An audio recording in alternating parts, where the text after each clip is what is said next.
What do you teach about sex education? Let's break it out. So అందరం మాట్లాడతాం పిల్లలకి sex education ఉండాలి ఉండాలి ఉండాలి అని. అసలు సెక్స్ ఎడ్యుకేషన్ అంటే ఏం నేర్పించాలి వాళ్ళకి? వాళ్ళలో ఉండే జస్ట్ ఫిజికల్ చేంజెస్ గురించి చెప్తే చాలా లేదు.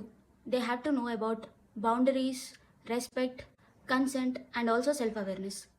సో అందరం మాట్లాడతాం బట్టలు ఇలా వేసుకోవాలి అలా వేసుకోవాలి అని. ఇది బట్టల గురించి మాత్రమే కాదు. పేరెంట్స్ ఎలా అయితే బిహేవ్ చేస్తారో పిల్లలు కూడా మోస్ట్లీ అలాగే బిహేవ్ చేస్తారు.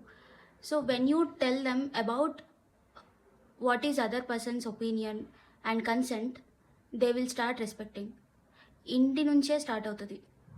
So try to teach your children about being respectful, taking consent before doing anything, then they will go in to right path.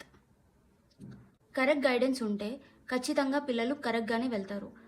So try to teach them what are the consequences that will happen after an incident.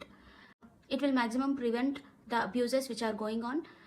ఇలా వాళ్ళకి teach చేయడం వల్ల వాళ్ళ innocence spoil చేస్తున్నామేమో అనుకుంటాం, but you're not spoiling their innocence.